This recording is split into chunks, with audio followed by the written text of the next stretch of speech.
Look, UKIP is a phenomenon of immigration. Let's not beat about the bush.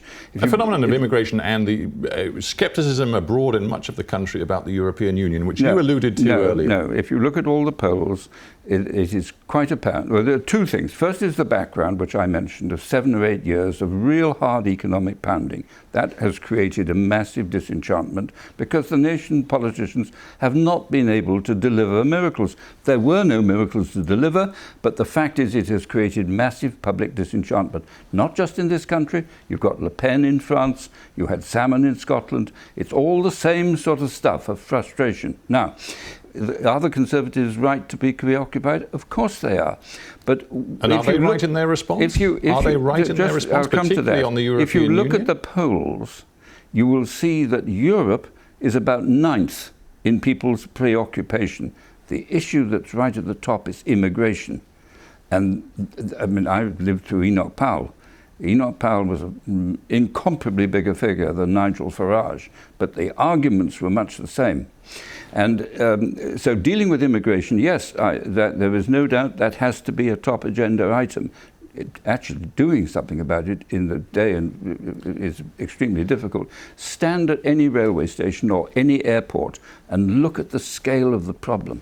Yes. Well, I mean, if one boils down UKIP's message to its most simple, I suppose one could say it is about very tight controls on immigration. It is about getting out of the European Union. It is about different forms of interventionism and protectionism, actually, in the economy and economic management. Now, I come back to this basic point.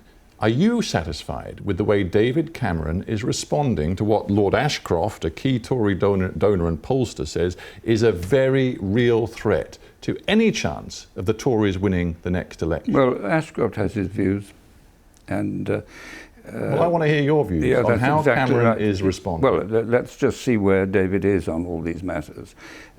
He is 20 points ahead of Miliband in the polls, I think. On economic management, which is the determinant in a general election, the Tories are 20 points ahead of Labour. And overall, they are 6 points behind. Well, it varies. Fairly consistently. There are various polls, but the key ones that matter in a general election, the Tories are in a very strong position, and they have an economy which is improving from the mess that Labour left behind. I just come back to this point as we close, that you said around Europe one sees a trend toward these right-wing, one can loosely say nationalist parties. That could finish the Tories' chances of winning a majority at the next election, could it not? That same trend here in the UK. Well, I think that the nation actually will respond to Cameron's leadership. He will address the European issue, and it's a very difficult issue. But just like you saw in the Scottish situation, Britain's self-interest is to be a leader in Europe. The idea that we are going to pull up stumps and leave Germany as the dominant power in Europe without any balance, the idea that in the Scottish referendum we're going to allow the French to be the only nuclear power in Europe, these arguments will not actually produce an anti-European majority.